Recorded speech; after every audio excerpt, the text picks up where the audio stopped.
शुचिपर्यावरणं प्रथम पाठः प्रथम श्लोकः दुर्वहमत्र जीवितं जातं प्रकृतिरेव शरणं शुचिपर्यावरणं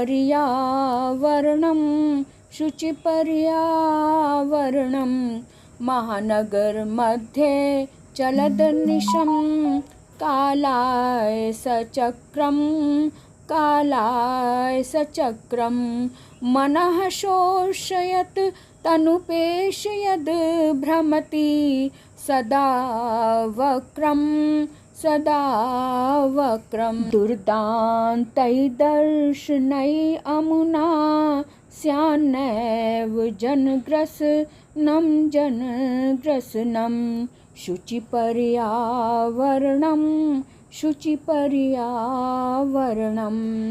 इसका अन्वय इस प्रकार है।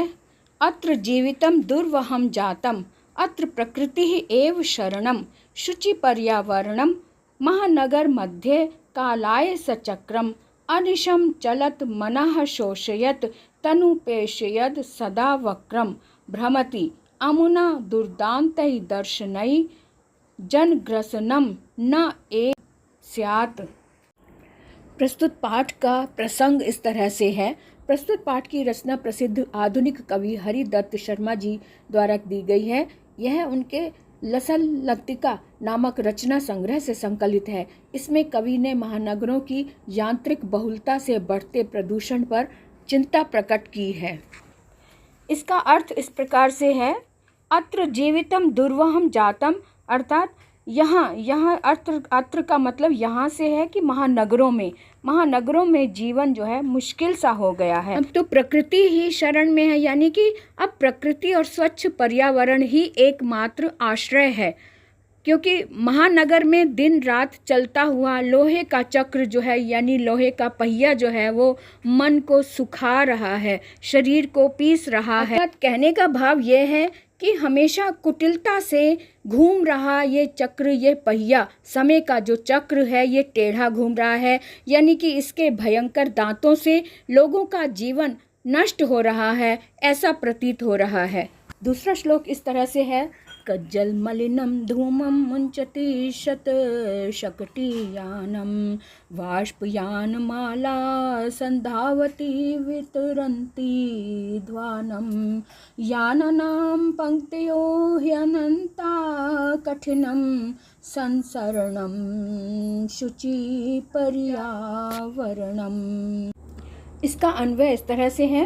शत शकटियाम कज्जल मलिनम धूमम मुंचति वाष्पयान माला ध्वानम वितरन्ति संधावति अत्र यानानाम अनंता पंक्त्याः कठिनम संसरणम एव। इसकी व्याख्या इस तरह से है। सैकड़ों मोटर कारें काजल जैसा गंदा धुआं उगल रही हैं। रेलगाड़ी धुआं छोड़ती हुई दौड़ती है। वाहनों की अनंत पंक्तियां हैं, अतः चलना भी कठिन हो गया है, अर्थात मुश्किल होता जा रहा है। तीसरा श्लोक इस तरह से है।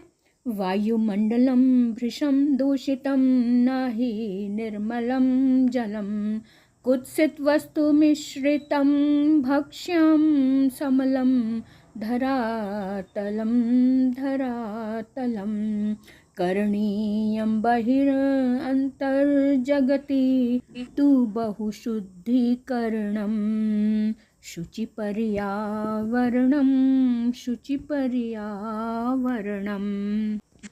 इसका अन्वय इस तरह से होगा। महानगरेषु वायुमंडलम भृशम दूषितम अत्र निर्मलं जलं न हि विद्यते भक्ष्यं कुत्सित वस्तु मिश्रितं धरातलं समलं जातं बहिः अन्तः च जगति बहुशुद्धीकरणं तु करणीयम् एव। इसकी व्याख्या इस तरह से होगी। वायुमंडल बहुत ही अधिक प्रदूषित है, जल भी स्वच्छ या निर्मल नहीं है, खाद्य पदार्थों में बुरे पदार्थों की मिलावट की जा रही है, धरती कूड़े कचरे से गंदी हो गई है, अतः संसार में आंतरिक और बाह्य शुद्धि करनी चाहिए। श्लोक 4 इस तरह से है। कंचित कालम नये मामस्मान् नगराद् बहुदूरं प्रपश्यामि ग्रामान्ते निर्झर नदी पयाः पूरम् एकान्ते कान्तारे क्षणमपि मे स्यात् संचरणं शुचिपर्यावरणम्।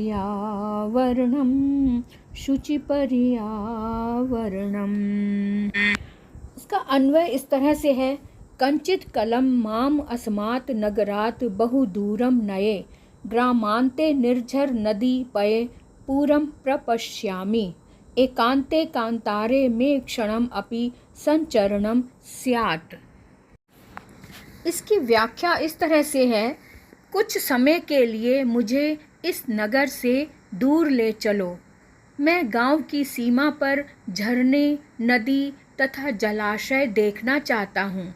क्षण भर के लिए एकांत वन में भी मैं भ्रमण करना चाहता हूँ। 5वां श्लोक इस तरह से है, हरित तरुणाम ललित लतानाम माला रमणीया कुसुमावलिः समीर चालिता स्यान्मे वर्णीया नवमालिका रसालं मिलिता रुचिरं संगमनं शुचिपर्यावरणम्।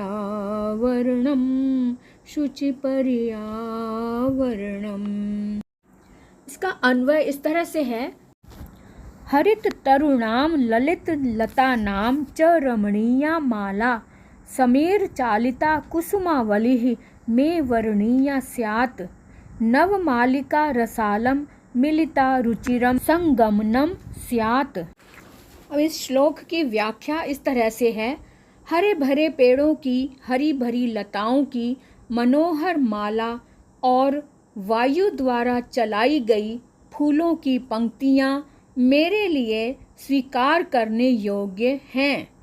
आम के पेड़ से लगी चमेली का सुंदर समागम हो रहा है।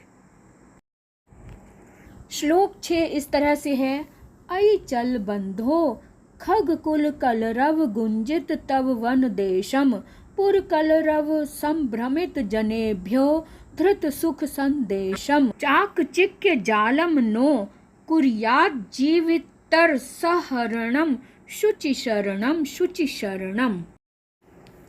इसका अन्वय इस तरह से है, अपि बंधो खगकुल कलरव गुंजित वन देशम चल पूर्व कलरव संभ्रमित जनेभ्यः धृत सुख संदेशम चाकचिक्य जालम जीवित रस हरणम नो कुर्यात्। इस श्लोक की व्याख्या इस तरह से है, हे सखा, पक्षियों के समूह की मधुर गूंज से गुंजायमान वन प्रदेश में चलो। नगर के शोरगुल से व्याकुल लोगों के लिए सुख का संदेश धारण कर लो। चकाचौंध भरी दुनिया जीवन के रस अर्थात सुख का हरण या विनाश न कर ले। कवि ने इस ओर हमारा ध्यान आकर्षित करने का प्रयास किया है। श्लोक 7 इस प्रकार है, रस्तर तले लता तरु गुल्मा नो भवन्तु पिष्टाः पाषाणि सभ्यता निसर्गे स्यान्न समाविष्टा मानवाय जीवनं कामये नो जीवन मरणम् शुचिपर्यावरणम्। का अन्वय इस प्रकार है, लता तरु गुल्माः प्रस्तर तले पिष्टाः नो भवन्तु पाषाणि सभ्यता निसर्गे समाविष्टा न स्यात् मानवाय जीवनम कामये जीवन एव मरणम नो कामये। इसकी व्याख्या इस तरह से है, लताएं, पेड़ और झाड़ियाँ पत्थरों के नीचे ना पिस जाएं। कवि चाहते हैं कि प्रकृति में पाषाण युगीन जीवन शैली अर्थात प्राचीन सभ्यता न समा जाए, क्योंकि मनुष्य के जीवन की वे कामना करते हैं। वे चाहते हैं कि प्रकृति हरी भरी रहेगी तो मनुष्य जीवन भी बना रहेगा। इसीलिए वो कहते हैं कि वे मनुष्य के जीवन की कामना करते हैं। इस प्रकार हमारा ये पाठ पूरा हुआ। इसके व्याख्या और अन्वय सहित इस पाठ को हमने देखा है, समझा है, और मुझे उम्मीद है कि आपको ये पाठ अच्छे से समझ में आ गया होगा। और अभी भी कोई दुविधा है तो आप कमेंट बॉक्स में लेकर ज़रूर लिखें। और अभी तक अगर सब्सक्राइब नहीं किया तो जल्दी से सब्सक्राइब कर दो, लाइक कर दो और शेयर करना ना भूलें। आज के लिए इतना ही, विराम लेते हैं। Okay, bye bye.